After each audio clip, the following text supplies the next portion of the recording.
Bonjour à vous, me voici pour une nouvelle vidéo. Je vous remercie d'être présent.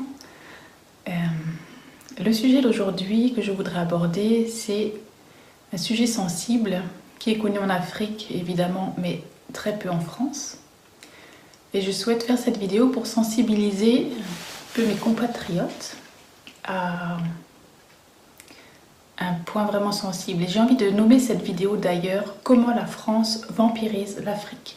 Je sais, c'est choquant, mais nous allons voir comment ça se passe. Alors, il y a eu 200 ans de croisade, suivi de 500 ans d'esclavage. Est-ce que c'est vraiment terminé à l'heure actuelle? Est-ce que les pillages, l'esclavage, la domination, est-ce que c'est réellement terminé? Alors, la fin de l'Empire colonial français, c'est en 1960, quand la France a accordé l'indépendance aux 14 pays d'Afrique subsahariens et aux Comores, etc. Alors comment ça s'est passé? Il faut déjà revenir un peu en arrière, en 1944, à la fin de la Seconde Guerre mondiale. Il fallait rétablir l'économie mondiale, les pays qui avaient été touchés par la Seconde Guerre mondiale. Et du coup, les grands de ce monde se sont réunis à Bretton Woods en 1944 et ils ont pris plusieurs mesures. Donc leur but, c'était de créer une banque mondiale, une organisation monétaire mondiale.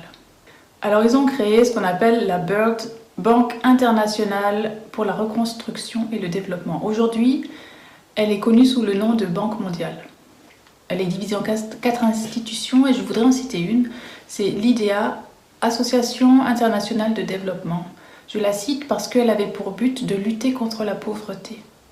Et lors de ces accords à Bretton Woods, en 1944, a été aussi créé le Fonds monétaire international, donc le FMI, et qui avait entre autres pour but de faire reculer la pauvreté également. Mais pendant ces accords de Bretton Woods, a aussi été créée la plus grande arnaque à ce jour. Et là, je vais nommer le franc CFA, le franc des colonies françaises d'Afrique. Alors après, plus tard, lors de l'indépendance des colonies, il a pris d'autres noms. Il a pris le nom Communauté financière d'Afrique ou Coopération financière en Afrique centrale, suivant les pays concernés.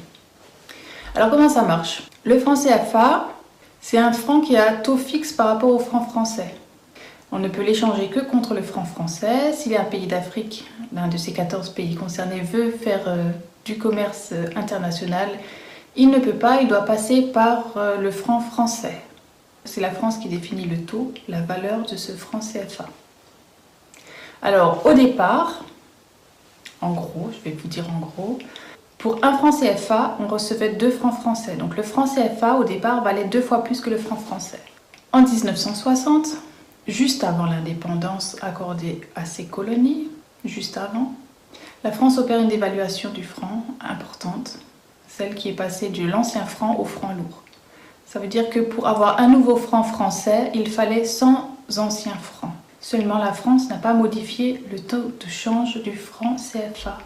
Donc pour un franc CFA, on ne recevait plus 2 francs français, mais on recevait 2 centimes de francs français. Un autre moment historique, ça a été en 1994 quand la France a décidé de diviser délibérément le taux du franc CFA par 2.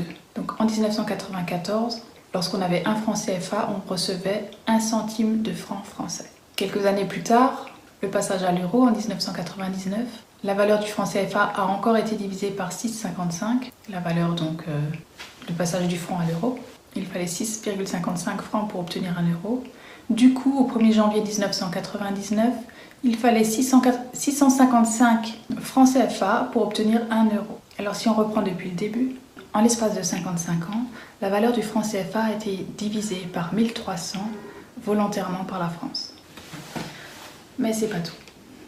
Les pays membres de la zone franc doivent chaque année déposer la moitié de leurs réserves de change au Trésor français. Ça veut dire qu'ils doivent donner la moitié de leur liquidité au Trésor français. Au total, ce que la France pille à l'Afrique chaque année représente environ 440 milliards d'euros. 440 milliards d'euros que la France pille, vole à l'Afrique chaque année. Alors à côté, les aides humanitaires ne sont que des broutilles à côté de ce que la France pille. Elle donne d'une main et elle vole de l'autre. Alors écoutons les aveux de Jacques Chirac. On oublie seulement une chose, c'est qu'une grande partie de l'argent qui est dans notre porte-monnaie vient précisément de l'exploitation, depuis des siècles, de l'Afrique. Pas uniquement, mais beaucoup viennent de l'exploitation de l'Afrique. Alors, il faut avoir un petit peu de bon sens, je ne dis pas de générosité, de bon sens, de justice, pour rendre aux Africains, je dirais, ce qu'on leur a pris, d'autant que c'est nécessaire si l'on veut éviter les pires convulsions ou difficultés avec les conséquences politiques que ça comporte dans le prochain avenir. Voilà, l'ancien président français, c'est de quoi il parle. Alors c'est très étonnant, toutes ces histoires qui arrivent en Afrique, parce que lors des accords de Bretton Woods, il y avait une institution qui avait été créée, que j'ai citée tout à l'heure, il s'agit de l'IDEA, donc l'Association internationale de développement. Elle avait pour but de lutter contre la pauvreté. Et la création du FMI, pareil, il fallait faire reculer la pauvreté. Alors, nous sommes en droit de nous poser la question, lutter contre la pauvreté de qui? Faire reculer la pauvreté de qui? Alors, ce que je vous propose, c'est de regarder de plus près ce qui se passe au niveau de la Déclaration des droits de l'homme. Donc, la Déclaration des droits de l'homme, qui a été adoptée par l'Assemblée nationale en 1789, qui est concernée par ces droits de l'homme. Alors, je vais vous lire les propos de Louis Salamolins, c'est celui qui a exhumé le Code noir dont nous parlerons tout à l'heure. Il dit, donc parlant des Lumières, donc le siècle des Lumières, le siècle de la Constitution des droits de l'homme. Mais il faut qu'on sache que lorsque les Lumières disent l'homme des Lumières n'est surtout pas le nègre aux colonies. L'homme des Lumières, c'est le blanc accompli. Par conséquent, dans la perspective des Lumières, grâce à l'éducation, grâce à la civilisation, ces êtres-là, étranges, iront s'humaniser petit à petit et atteindront un niveau de complétude de l'humanité. Donc à cette époque, les Noirs n'étaient pas considérés comme des hommes. Je vous passe la vidéo du Code noir pour expliquer ce que c'est le Code noir. Le Code noir est un recueil d'une soixantaine d'articles promulgués en 1685 sous le règne de Louis XIV, rédigé par Colbert, et qui a été publié plusieurs fois au cours du XVIIIe siècle. Il rassemble toutes les dispositions réglant la vie, la mort, l'achat, la vente, l'affranchissement, la religion des esclaves noirs dans les colonies françaises. Il sera effectif en 1685 aux Antilles, en Guyane en 1704, sur l'île Bourbon en 1723. Ce texte a servi de modèle au code rédigé par la Louisiane en 1725, puis au Código Negro élaboré en Espagne en 1784 et promulgué dans les colonies américaines de l'Espagne en 1789. Alors le Code noir regroupe une soixantaine d'articles et je vais vous en lire un particulièrement. Il s'agit de l'article 44. Déclarons les esclaves être meubles et comme tels entrer dans la communauté, n'avoir point de suite par hypothèque, se partager également entre les héritiers, etc., etc. Les esclaves étaient considérés comme des meubles, comme des objets. Écoutons maintenant le discours du roi des Belges aux missionnaires accueillis au Congo belge en 1883 pour voir comment étaient considérés les Noirs à l'époque. Du roi Léopold II à l'arrivée des missionnaires au Congo belge de voir des prêtres et pasteurs blancs dans cette patrie. Révérend père, pasteurs et chers compatriotes, soyez les bienvenus dans notre grande patrie du Congo belge. La tâche qui vous est confiée de remplir est très délicate et demande beaucoup de tact. Prêtres et pasteurs, vous venez certes pour évangéliser. Mais cette évangélisation s'inspire de notre grand principe, avant tout, les intérêts de la métropole. Le but essentiel de votre mission n'est point d'apprendre aux Noirs à connaître Dieu. Ils le connaissent déjà depuis leurs ancêtres. Ils prient et se soumettent à Nzambi Mpunu, que je sache, et aussi à Nzambi Mawezi. Ils savent que tuer, voler, coucher avec la femme d'autrui, calomnier, insulter, est mauvais. Ayons le courage de l'avouer, vous ne venez pas leur apprendre ce qu'ils savent déjà.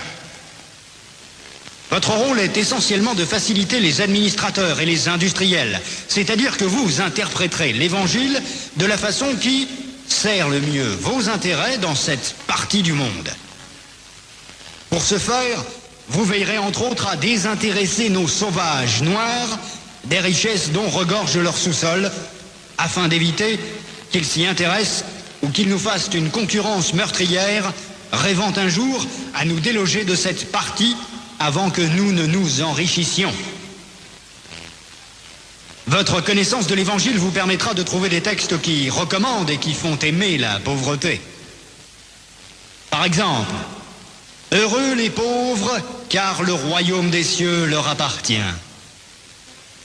Il est plus difficile pour un riche d'entrer au ciel qu'à un chameau de passer par le trou d'une aiguille, etc. Vous ferez donc tout pour que les nègres aient peur de s'enrichir pour mieux mériter le ciel. Les soutenir petit à petit pour qu'ils ne se révoltent jamais un jour. Les industriels et les administratifs seront obligés de se conformer à ce que je vous recommanderai, à vous prêtres et pasteurs blancs, de temps en temps, pour vous faire craindre, de peur de courir à la violence, injurier, battre. Il ne faudra pas que les nègres ripostent ou se nourrissent de vengeance. Pour cela, vous leur enseignerez par tous les moyens et vous insisterez pour qu'ils suivent l'exemple de tous les saints qui ont tendu les joues, qui ont pardonné les offenses, qui ont reçu les crachats et les insultes sans tressaillir. Il faudra les décourager et les détacher de tout ce qui pourrait leur donner le courage de nous affronter. Je songe ici spécialement à leurs nombreuses fétiches de guerre qu'ils prétendent ne point abandonner. Votre action doit porter essentiellement sur les jeunes, afin qu'ils n'hésitent point de nous saluer. Quand le commandement du Père est en contradiction avec celui des missionnaires, qui sont les pères spirituels de leurs âmes, vous insisterez particulièrement sur la soumission et l'obéissance, même aveugle. Cette vertu se pratique mieux quand il y a absence de critique. Apprendre aux élèves à croire et non à raisonner. Ce sont là, chers prêtres, pasteurs et compatriotes, quelques-uns des principes que vous appliquerez sans faille. Vous en trouverez beaucoup d'autres dans les livres et textes qui vous seront remis à la fin de cette séance. Vous verrez donc ce que je recommanderais à vous, prêtres et pasteurs blancs. Évangélisez les Noirs jusqu'à la moelle des os, afin qu'ils ne se révoltent jamais contre les injustices que vous leur ferez subir. Faites-leur réciter chaque jour « Heureux ceux qui pleurent, car le royaume des cieux leur appartient ». Convertissez les Noirs au moyen des chicottes. Gardez leurs femmes à la mission pendant 9 mois, afin qu'elles travaillent pour vous. Courtisez-les s'il le faut. Et exigez ensuite à ces convertis qu'ils offrent en signe de reconnaissance des bonnes viandes, poules, coqs et œufs, chaque fois que vous visitez leur village. Faites tout pour éviter que les Noirs ne deviennent riches. Pour ce faire, chantez-leur chaque jour qu'il est impossible à un homme riche d'entrer dans le royaume des cieux. Faites-leur payer une taxe chaque semaine à la messe de dimanche. Détournez cet argent prétendument destiné aux pauvres pour avoir des magasins importants là où vous êtes, paroisses, procures. Transformez vos missions ainsi en de gros centres commerciaux florissants et aidez légèrement les pauvres pour encourager d'autres blancs à investir régulièrement.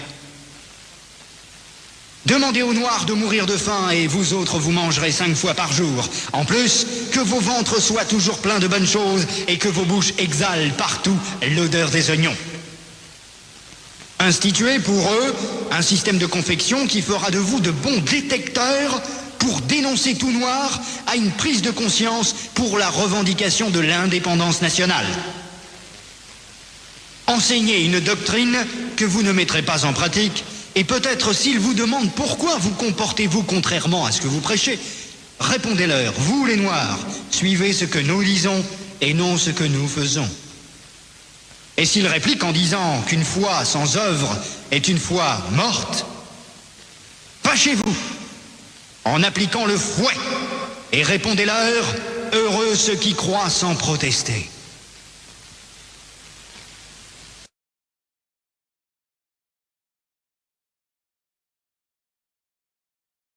Dites-leur que les statuettes que vous gardez chez vous sont l'œuvre de Satan.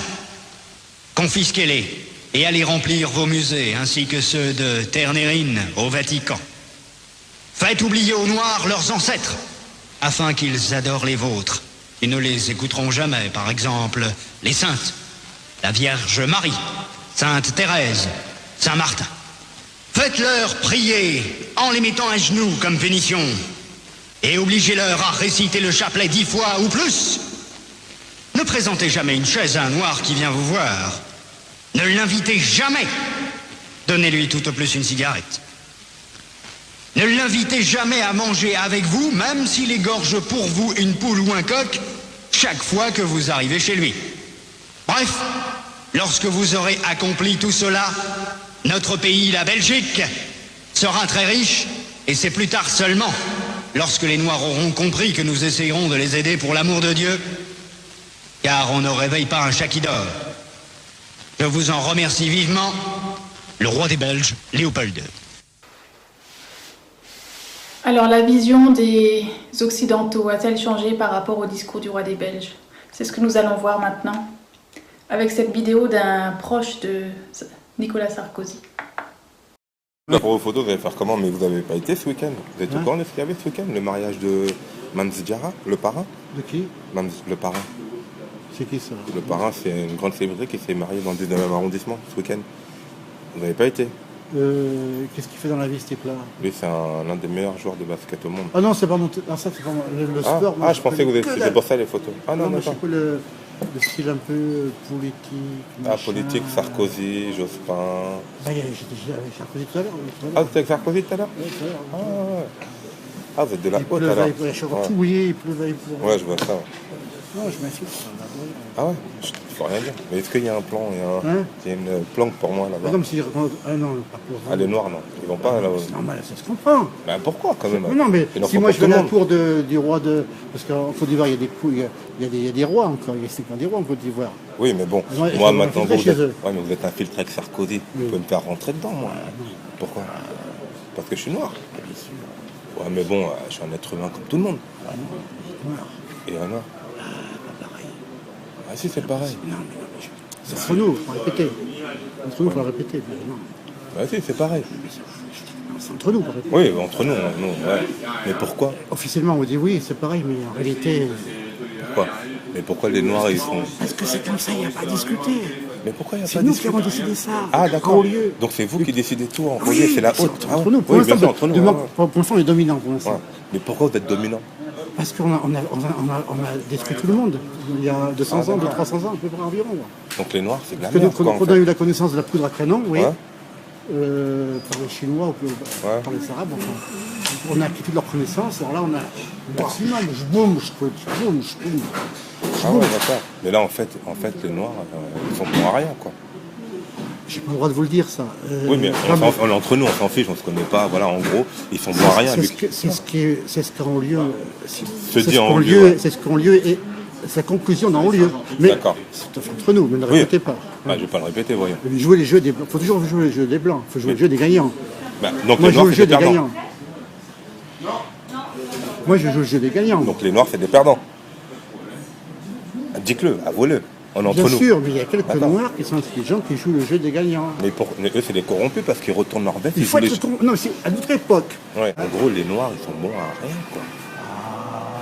Ça, personne ne vous le dira vraiment, monsieur. Mais vous, selon vous. Moi, c'est votre opinion qui me... C'est évident, monsieur. Mais pourquoi? C'est la nature qui veut ça, il en manque des chromosomes. Ah, il manque des chromosomes noirs. Sinon, écoutez, monsieur, ils ont toutes les richesses du monde. Ouais. Il n'y a jamais d'hiver là-bas, ils ont un territoire gigantesque. Ouais. Comment c'est ça qu'ils ne dominent pas le monde, ce type-là? Comment c'est fait qu'ils n'ont pas des frontières comme la Chine? Comment c'est qu'ils n'ont pas un Mao Tse-tung qui dit c'est la Chine, tu entres pas. C'est pas normal, vous comprenez, il y a un problème là. Mais comment ça se fait? Ah, ça je sais pas. C'est qu'il y a 500 ans, on a bien travaillé. Ah ouais? Vous avez exterminé, on a éliminé tous les meilleurs. Tous les meilleurs noirs ont été exterminés. Donc là, tous les noirs qui restent, c'est la grosse merde. Maintenant, on a pu remettre des armes, on met un peu quelques petits microbes par-ci par-là, des microbes par-ci par-là. C'est quoi les microbes? C'est cool, la guerre bactériologique, c'est parce que ça existe quand même. Ah d'accord. Bactériologique, la guerre. Quelques petits microbes par-ci par-là. Et un truc que vous ne savez pas, c'est qu'en ce moment, je veux dire un secret, c'est pas un secret. Vous savez que la Somalie a été déclarée sécheresse gigantesque. Mais il y a un truc que je comprends pas. On vous met un homme noir en face de vous et un autre blanc. Oui. Pourquoi le blanc il serait supérieur au noir? Parce que c'est comme ça, c'est malheureux. C'est triste, je sais que c'est pas juste, Pourquoi c'est pas juste? Mais c'est comme ça. La nature, elle est cruelle, la nature. La nature, elle est cruelle. Alors il paraît qu'en haut lieu, ils pensent que les Noirs, qu'il manque des chromosomes aux Noirs. Alors à votre avis, qui considère-t-il comme étant des hommes dans la Constitution des droits de l'homme? Et du coup, la Banque mondiale, contre la pauvreté de qui lutte-t-elle? C'est des bonnes questions. Et c'est pas fini, c'est que le début. Parce que maintenant, la Banque mondiale investit dans une carte qui s'appelle la carte à 1 milliard. Elle a pour but de répertorier précisément les ressources du sous-sol africain. Il faut savoir qu'en Afrique, il y a les plus grosses richesses au monde, entre l'or, le diamant, le pétrole, l'uranium, le cobalt, et j'en passe. Le sous-sol africain est une richesse mondiale. C'est pour ça que l'Afrique est un enjeu politique.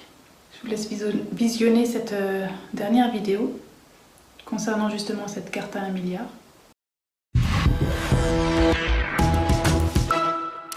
Bienvenue dans le journal de l'intelligence économique, l'émission consacrée aux coulisses de la mondialisation. On connaissait la carte au trésor de Robert Stevenson. Eh bien voici celle de la Banque mondiale. Elle est baptisée la carte à 1 milliard. 1 milliard de dollars, c'est en fait la somme qui sera investie dans les prochaines années pour recenser toutes les richesses minières de l'Afrique et offrir ainsi au marché les trésors de la terre africaine. Pour la Banque mondiale, la carte à 1 milliard, c'est une magnifique opportunité pour les Africains. Un reportage de nos correspondants à Washington. La carte des ressources minérales de l'Afrique date en grande partie de l'époque coloniale, incomplète et imprécise au regard des techniques actuelles. Le nouveau projet, lancé par la Banque mondiale en partenariat avec l'Union africaine, pourrait d'ici 10 ans donner une idée globale précise des richesses du sous-sol du continent. L'homme à la tête de ce projet s'appelle Paolo Dessa. Selon lui, cette carte permettra aux pays africains de faire valoir leurs intérêts.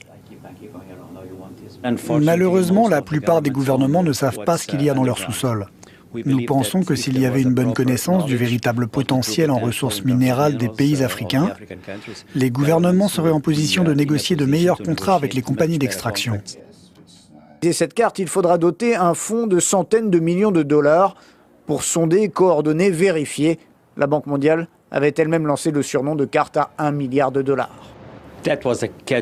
C'était une expression pour attirer l'attention. Il était facile de s'y référer. Mais le chiffre ne correspond à rien de concret. Certains pensent que c'est la valeur des ressources minérales que l'on pourra découvrir grâce à ce projet. Mais nous pensons que la valeur des ressources qui peuvent être révélées peut être bien plus élevée que ça, de l'ordre de milliers de milliards de dollars. D'autres estiment que c'est ce que coûterait la réalisation de cette carte. L'idée de base est que la géologie ne s'arrête pas aux frontières. Il faut donc une organisation au-dessus des États et des partenaires financiers pour porter ce projet. La prochaine étape attendue est l'aval formel de l'Union africaine. Une organisation au-dessus des États. Mais pourquoi ? Les Africains ne peuvent-ils pas gérer eux-mêmes leurs ressources naturelles ? L'Afrique est-elle prête à accueillir ce don de la terre ? Pour le spécialiste de l'OCDE que nous avons rencontré, la réponse n'est pas évidente. Dans les sous-sols de l'Afrique gisent d'immenses richesses. Les Africains ne le savent pas, ni personne d'ailleurs. Une initiative de la Banque mondiale vise à recenser toutes les ressources naturelles du continent. Le projet est baptisé la carte à 1 milliard. 1 milliard de dollars, c'est la somme qui sera investie d'ici à 5 ans pour mener à bien ce projet. Car l'Afrique est en retard. 5 $ investis par kilomètre carré pour l'exploitation contre 65 au Canada, en Australie et en Amérique latine. Reste à savoir si c'est une chance ou une malédiction. Pour ce spécialiste de l'OCDE, c'est une chance. Il faut prendre ces richesses pour ce qu'elles sont, c'est-à-dire de vraies richesses. Il ne faut pas en avoir peur. L'abondance de richesses ne nuit pas en tant que telle. La vraie malédiction, c'est celle des mauvaises politiques publiques. Pour l'OCDE, l'information est une arme qui impose la transparence. Savoir, c'est éviter les petits arrangements entre les entreprises et les gouvernants. Mais savoir, c'est aussi courir un risque. La découverte de richesses peut nourrir des conflits. Je ne pense pas c'est elle qui les crée, mais elle peut servir de détonateur à un certain nombre de conflits qui peuvent être très meurtriers. L'Afrique est-elle prête à recevoir ce cadeau de la Terre ? Sa gouvernance est-elle suffisamment solide pour résister à la pression et à la loi des multinationales ? Il faut bien comprendre que les ressources minières ou les ressources énergétiques en Afrique, elles ne sont pas exploitées par les États eux-mêmes ou très rarement, sauf en Afrique du Sud, par des entreprises africaines. Ils sont très dépendants des moyens technologiques et financiers des grandes entreprises européennes, américaines, chinoises, malaisiennes, que sais-je. Autrement dit, le citoyen africain est souvent exclu du partage des richesses. Les dirigeants politiques et les multinationales risquent donc d'être les grands gagnants de cette carte à 1 milliard. Bien, avec moi sur ce plateau, Grégoire Niodet, bonjour. Vous êtes chargé des questions financières au Secours catholique et Caritas France et vous êtes l'un des membres de la coalition internationale, de la campagne internationale qui est intitulée « Publiez ce que vous payez ». Donc, c'est quoi votre démarche dans cette campagne internationale « Publiez ce que vous payez » ?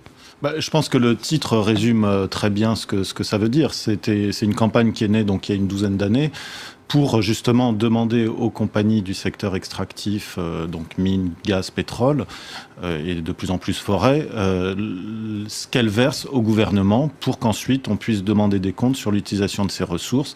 Est-ce que ça a servi le développement réellement ou des dépenses d'apparat ou autre. Donc c'est de la transparence. C'est un processus de transparence. Donc c'est vraiment la première étape indispensable avant d'aller plus loin pour savoir si on gère bien ces ressources. Alors vous l'avez dit, ça a commencé en 2002, je crois, cette campagne. Oui. Aujourd'hui arrive cette initiative de la Banque mondiale avec ce titre un petit peu stevensonien, hein, la carte à 1 milliard. Qu'est-ce que vous en pensez ? Est-ce que l'Afrique est prête ? Je ne sais pas si on peut dire que l'Afrique est prête. Il y a plusieurs processus, notamment ces processus de transparence, qui peuvent permettre que ça arrive dans de bonnes conditions. Maintenant, je ne suis pas sûr que les gouvernements soient, d'une part, en capacité de bien négocier avec les compagnies pour derrière utiliser correctement ces ressources, pour faire respecter à la fois les droits, les problèmes d'environnement, les questions d'environnement, les conséquences que ça peut avoir auprès des populations environnantes des sites d'exploitation. Et puis ensuite, dans la gestion des ressources derrière, pour savoir si avec cet argent, ils vont plutôt acheter des hôtels particuliers ou de l'armement, ou financer des routes, la construction de centres de santé, former du personnel de santé, etc. Mais donc pour vous, c'est quand même bien de savoir ce qu'on a dans nos sous-sols. Ça peut être bien, mais alors c'est là où il faut peut-être faire la différence entre l'outil lui-même qui peut être utile et l'utilisation qui en est faite. Et est-ce qu'il y a les compétences ou la volonté politique, surtout dans des pays comme les pays d'Afrique, de gérer correctement ça et de gérer au bénéfice des populations. S'il n'y a pas vraiment ces conditions réunies, ça risque d'être un outil... Mais sincèrement, vous pensez qu'elles sont réunies, ces conditions, ou pas ? On est en train, nous, on se mobilise pour qu'elles soient réunies. Mais maintenant, c'est pas évident, forcément, qu'elles le soient. Alors, 12 ans de campagne, quand même, hein, 2002 oui. À peu près. Qu'est-ce qu'on en tire, là, comme premier bilan ? Parce qu'il y a certes la problématique des États et des gouvernants africains qui doivent jouer le jeu, mais il y a aussi les multinationales qui doivent jouer ce jeu-là de la transparence. Alors ce qui est assez intéressant, c'est que lorsque cette campagne a été lancée, il y a eu un succès mitigé, mais un grand succès quand même immédiat. Ça a été le lancement de l'initiative pour les transparences des industries extractives. Donc c'était à l'initiative des pays du G8, notamment de Tony Blair à l'époque. Et donc c'était l'idée de mettre ensemble autour d'une même table les compagnies, les gouvernements des pays de production et les organisations de société civile, les ONG, les syndicats, etc. Et donc d'avoir, pour discuter à la fois des standards de publication, comment on allait publier ce qui était versé par les compagnies d'un côté, et les gouvernements avaient aussi à publier ce qu'ils recevaient. Ce qu'ils recevaient de la part des compagnies, et on comparait. Et on a eu parfois des surprises assez rigolotes où il y avait des écarts de 30%. C'est arrivé au Congo-Brazzaville, par exemple.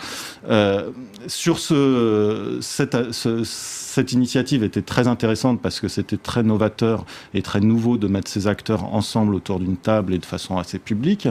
C'est la même chose, donc ça se faisait à la fois au niveau des pays de production, mais aussi au niveau international pour avoir des règles un peu uniformes.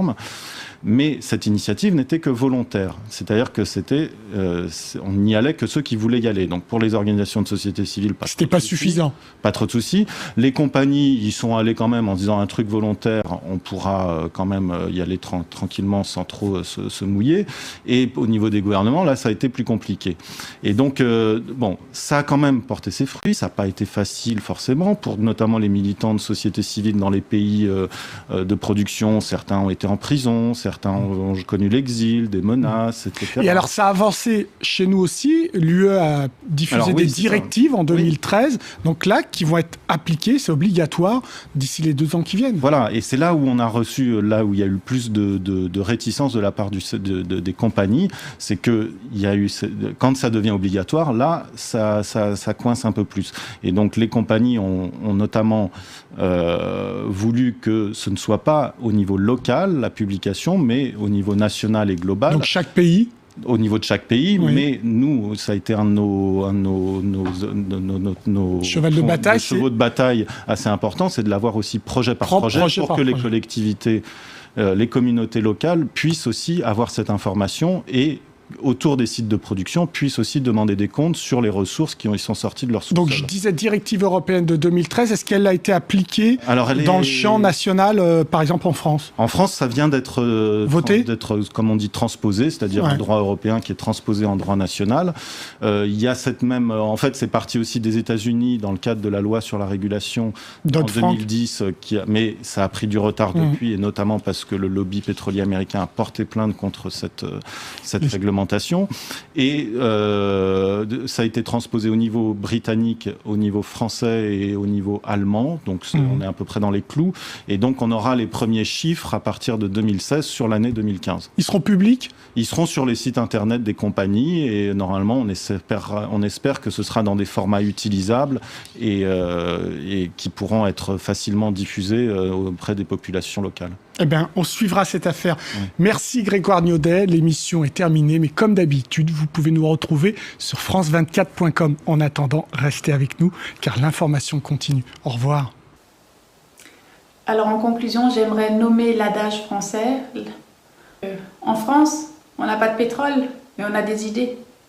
Et aujourd'hui, on comprend mieux pourquoi cet adage. On a des idées pourquoi. On sait comment subtiliser les richesses des autres, peut-être.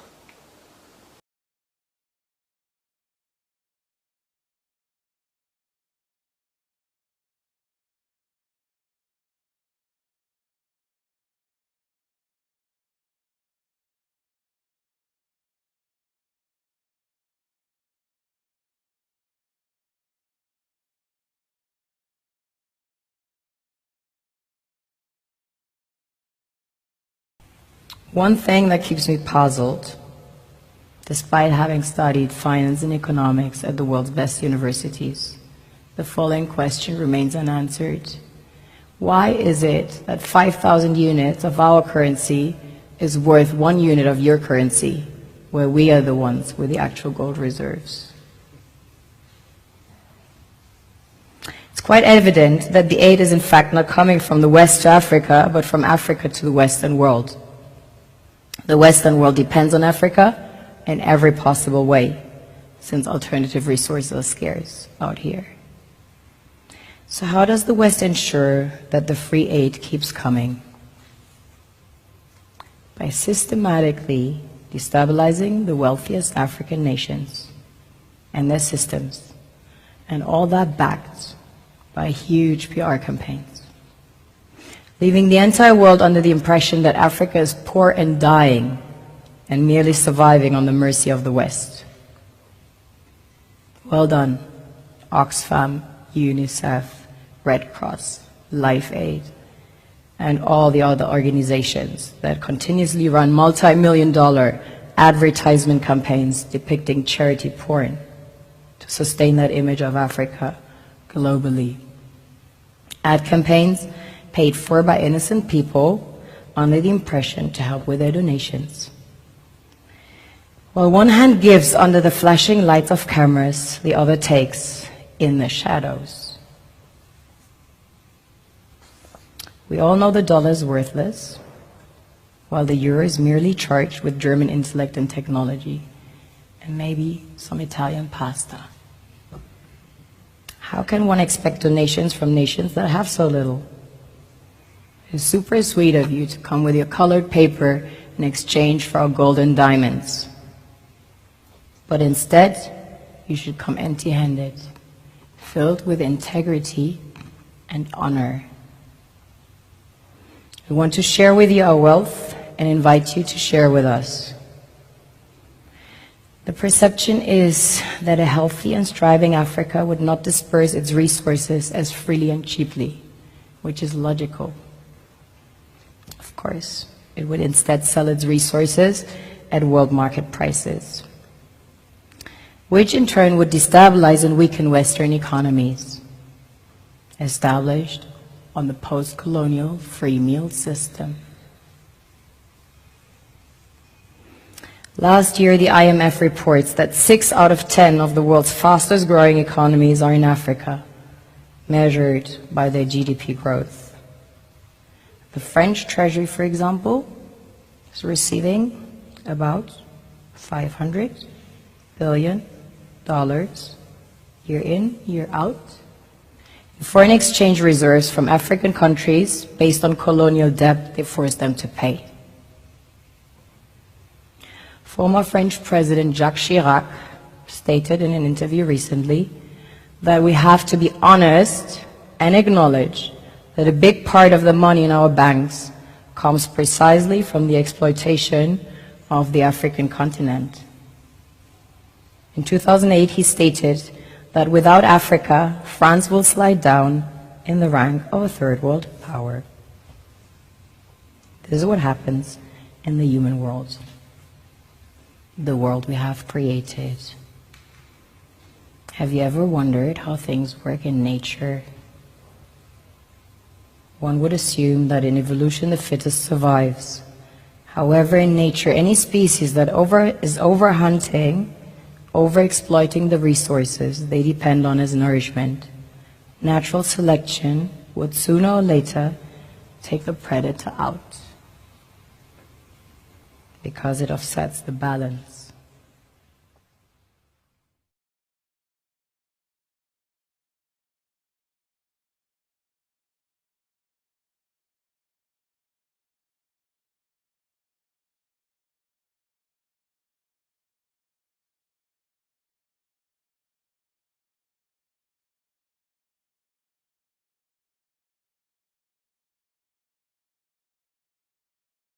On oublie seulement une chose, c'est qu'une grande partie de l'argent qui est dans notre porte-monnaie vient précisément de l'exploitation, depuis des siècles, de l'Afrique. Pas uniquement, mais beaucoup viennent de l'exploitation de l'Afrique. Alors, il faut avoir un petit peu de bon sens, je ne dis pas de générosité, de bon sens, de justice, pour rendre aux Africains, je dirais, ce qu'on leur a pris, d'autant que c'est nécessaire si l'on veut éviter les pires convulsions ou difficultés avec les conséquences politiques que ça comporte dans le prochain livre.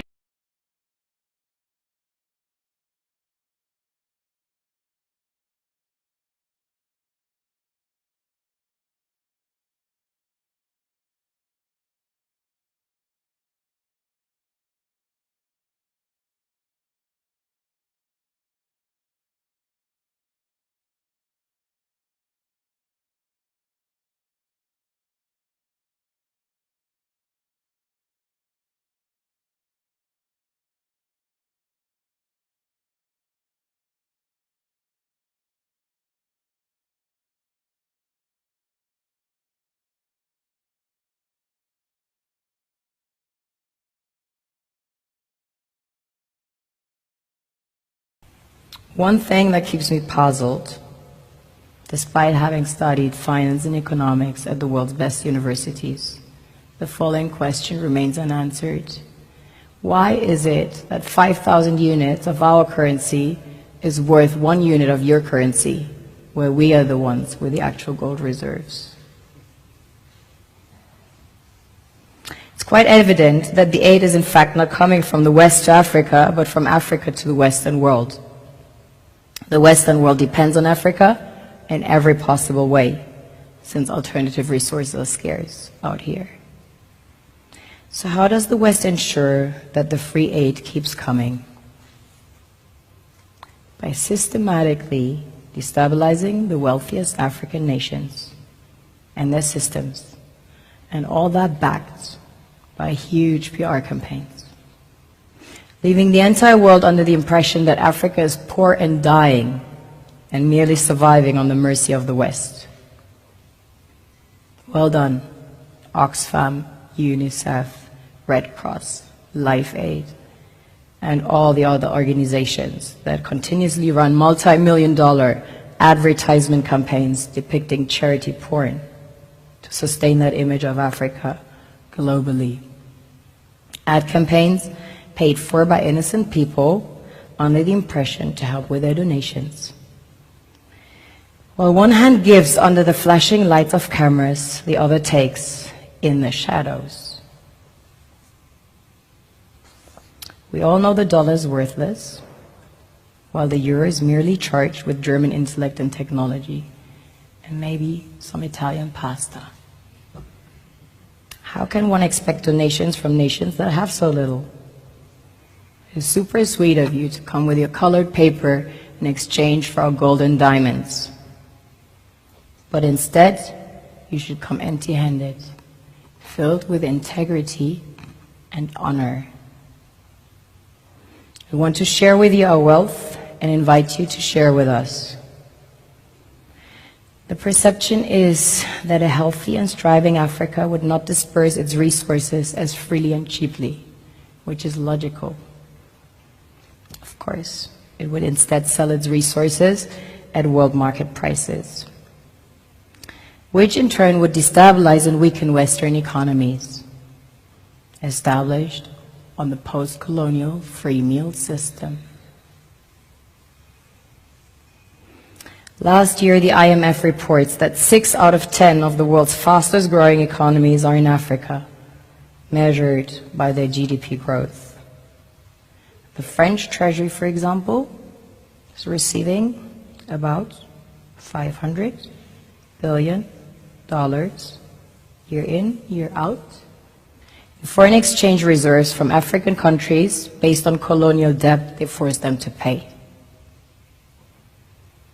Former French President Jacques Chirac stated in an interview recently that we have to be honest and acknowledge that a big part of the money in our banks comes precisely from the exploitation of the African continent. In 2008, he stated that without Africa, France will slide down in the rank of a third world power. This is what happens in the human world, the world we have created. Have you ever wondered how things work in nature? One would assume that in evolution the fittest survives. However, in nature, any species that is overhunting, overexploiting the resources they depend on as nourishment, natural selection would sooner or later take the predator out, because it offsets the balance.